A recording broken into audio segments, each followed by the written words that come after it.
Pirezidaantiin Ameerikaa Doonaald Tiraamp komeediyaaniin beekamaa Tireevar Noo'aa itti qoosnaan nan himadhaa jedhe.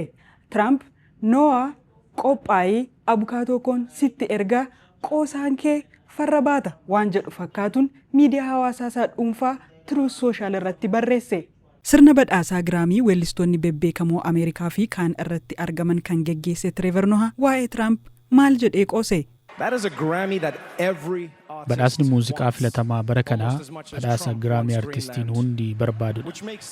Ammuma Tiraamp Giriinlaand barbaadu jechuudha. Dhugaa qabamu oddolli Eppistiin amma waan hin jirreef iddoo haaraa Biil Kiliintan waliin itti bashannanu barbaada. Doonaald Tiraamp haleellaa saalaa ijoolleen nama yakkamee mana hidhaatti of ajjeese Jeffrey Epstein waliin waggootaaf maqaansaa ka'aa jira. Tiraamp garuu yakka nama kanaa quba hin qabu keessaas hin qabu jedhee waakkata. Tiraampiif Epstein duraan michuu turanillee bara 2004 irraa qabee gargar bahuu isaanii hima.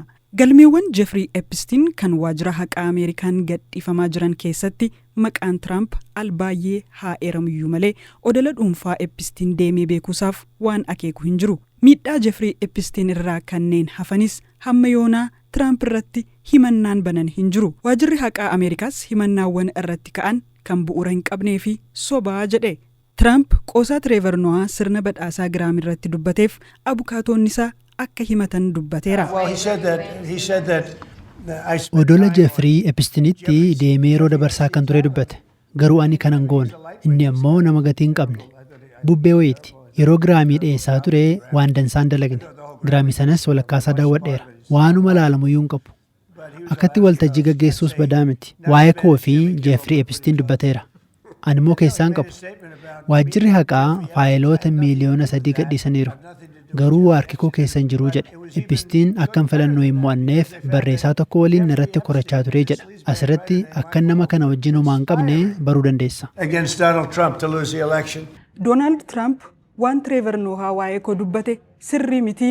Doonaald Tiraampiif Biil Kiliintan odola Epstein irra turanii inni jedhes dogoggoraa jedhe. Sirna badhaasaa Giraamii 68ffaa waggaa kanaarratti artistoonni argaman tarkaanfii humni seera raawwachiistuu US fudhataa jiru mormaa turaniiru. Mallattoo Ice Out jedhu qoma isaaniirra keewwataniifaa mul'ataniiru. Geggeessaan waltajjii Tireevar Noo'aa raapparii beekamtuu Nicki Minaj saganticha irratti hin argamne irrattis itti qooseera. Nicki Minaj is not here. She is not here. She is Nicki Minaj har'a kan haftee dhimma jabaa Tiraamp waliin mari'attu qabdi. Hudduu walii wal dorgomsiisu. I have the biggest ass. I have it. Everybody's saying it, Nicki. I know they say it's you, but it's me. Nicki Minaj sirboota ishee raappiidhaan kan beekamtu yoo ta'u, deeggartuu Tiraamp tokkoffaa akka taates dhiyoo kana dubbatteetti. Doonaald Tiraamp ergaa Truth Social irratti barreessaniin waa'ee Biil dubbachuu hin danda'u. Ani garuu odola dhuunfaa Epstein deemee hin beeku. Itti dhiyaadheeyyuu hin beeku. Hamma galgala kana sobaan maqaan koo badutti takkaa achi deemuu koof maqaan koo dhahamee hin beeku. Warri oduu sobaallee kana jedhanii hin beekanii jedhe. Noo'aan gadi badiidhaa odeeffannoo mirkaneessuun irra jiraataa jechuun boodas dafee akka sirreeffatu itti himaniiru. Dabaluunis Noo'aa qophaa'ii siin taphachuufan jiraa jedhan.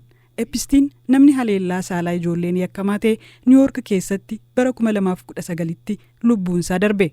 Nama kanaan wal qabatee galmeewwan waajjirri haqaa Ameerikaa gadhiisaa jiru keessatti maqaan namoota beekamoo pirezidaantii duraanii Ameerikaa Biil Kiliintan, hundeessaa Maayikiroosooftii Biil Geets, ilma mootii warra Ingilizii Andrew Maayikal Jaaksan, Iloon Maask dabalatee namoonni danuu maqaan isaanii dhahameera. Ta'us namoonni maqaan eeramuun qofti yakka irratti hirmaachuu isaaniif ragaa miti. Jeffrey Epstein odola dhuunfaa isaa bara 1998 kan bite yoo ta'u, kanneen miidhaa irraa hafan baay'ee achitti geeffamuu fi mirgi isaanii sarbamuu ragaa irratti bahaniiru. Tiraamp waggoota muraasaa as miidiyaa New York Times dabalatee dhaabota baay'ee mana murtiitti dhiyeessaa jira. Muddee darbees BBC'n viidiyoo kanaan dura hojjeteen maqaa na balleesseeraa jechuun dhaddacha Filooriidaa jirutti himateera. Tireevar Noo'aan qoosaa dubbii itti fide kanaaf hamma yoonaa deebiin kennine.